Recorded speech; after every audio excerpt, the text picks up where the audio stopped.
Hello, how are you doing today? With you, Dr. Hamid, an ECVMG certified physician, and we are talking today about a high-yield topic for the USMLE Step 1 exam, which is pulmonary hypertension, and we're gonna go through some of the lung diseases such as pleural effusion and like pneumothorax. The first we're gonna talk about pulmonary hypertension. So, the definition of pulmonary hypertension is the increase or elevation of the pulmonary artery pressure more than a specific cutoff point, which is 20 millimeter Hg at rest. So whenever there is an increase of the pulmonary artery pressure more than 20, this is pulmonary hypertension, and this causes some changes such as arteriosclerosis and some the media of the pulmonary artery is gonna like hypertrophy to pump more blood. So there is gonna be medial hypertrophy and the intimal fibrosis. The intima is gonna be injured from the increase of blood pressure.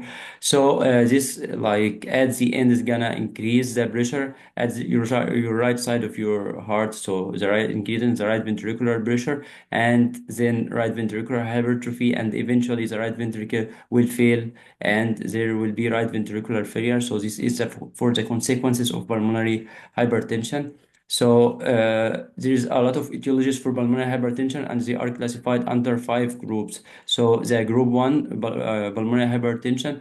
So this refers to the heritable causes of pulmonary hypertension, often like idiopathic. And here in group one, their females are affected more than in males. And like heritable cause of pulmonary hypertension, there is some PMPR2 gene mutation. So this inactivating mutation of PMPR2 gene. So normally the PMPR2 gene is gonna inhibit like the smooth muscle hypertrophy. So if there is inactivating mutation in this gene, the smooth muscle is gonna hypertrophy, and the lumen of the pulmonary artery is gonna decrease, and the pressure is gonna build up in the pulmonary artery. So this is the heritable cause of pulmonary hypertension. Also, there is imbalance of the endothelin, which is constrictor mediator versus like nitric oxide and the prostaglandin, which are vasodilators. So this group of pulmonary hypertension has poor prognosis. So this is for heritable pulmonary hypertension. There are also another like diseases that are classified under group 1, such as HIV.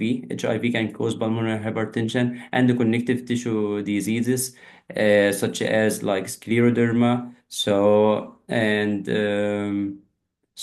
also the amphetamines and the cocaine, they are like drugs which can cause this. Even schistosoma may cause pulmonary hypertension and is classified under this group 1. So this is for group 1 pulmonary arterial hypertension. Group 2 pulmonary arterial hypertension occurs due to left heart disease. So whatever the disease in the left heart, systolic, diastolic dysfunction, valvular heart disease, eventually the left side is gonna fail to pump blood into the systemic circulation, and there will be build up of pressure that is transmitted into the pulmonary vein first, and then through the lung into the pulmonary artery. So this like cascade of events is termed group 2 pulmonary hypertension, left heart disease causing pulmonary hypertension, and right heart disease. So this is group 2. Group 3 lung disease slash hypoxia. So this includes COPD, interstitial lung disease, even the hypoxic states such as sleep apnea or living in high altitude. So normally there is a ventilation perfusion mismatch, VQ mismatch, and when there is some diseases such as this, the lungs is gonna respond by causing some vasoconstriction to shift blood from the diseased or ill ventilated alveoli into the good ventilated alveoli. So this vasoconstriction is gonna which is needed like to increase the saturation, has some drawbacks. It's gonna be transmitted into back into the pulmonary artery, and it's gonna increase the pulmonary pressure. So this is the group of lung disease slash hypoxia causing pulmonary artery hypertension.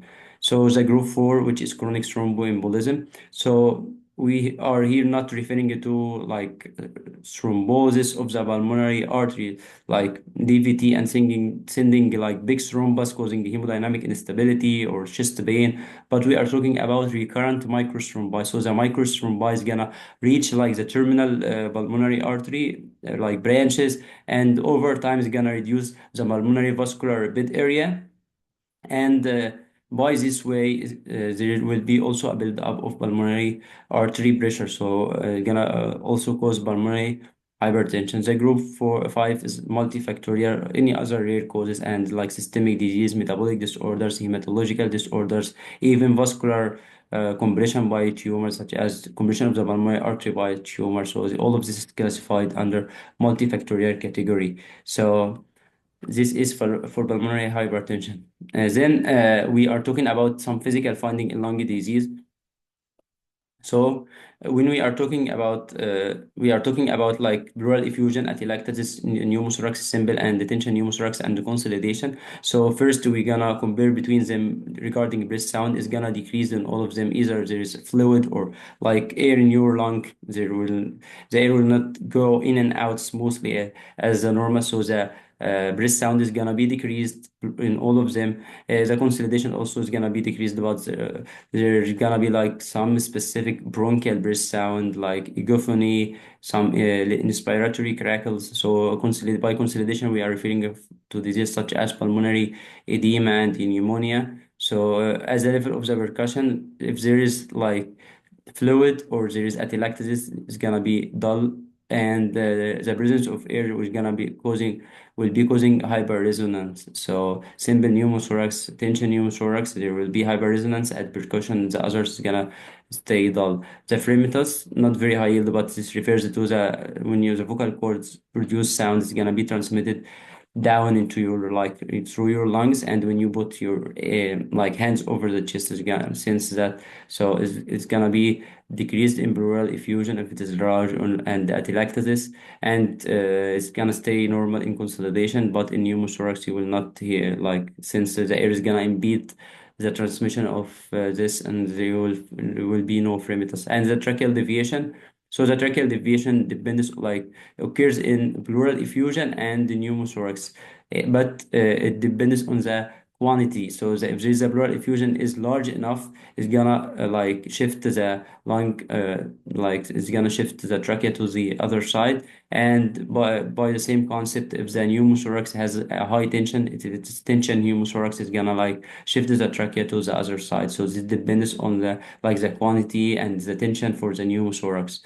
And the digital clubbing is important like topic. So this refers to increase in the nail angle more than 100, smooth 180, not very important. And there's some pathophysiology also that is low yield, which is there's refers to a theory of the presence of the intra like pulmonary shunts and the platelets being lodged into the nail bed, and the secretion of the platelet derived growth factor and the vascular endothelial growth factor.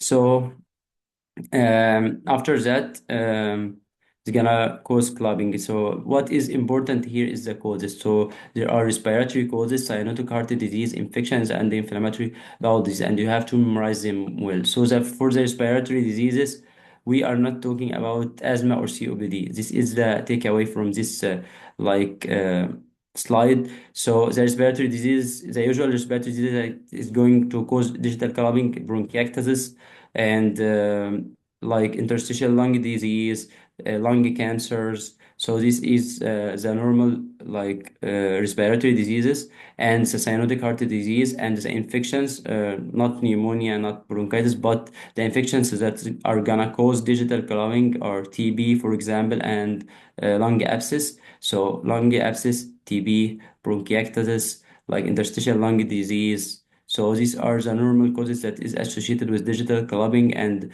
watch out that asthma and COPD are not like usually normally associated with digital clubbing. You may be tricked by this by in the vignette of some cases.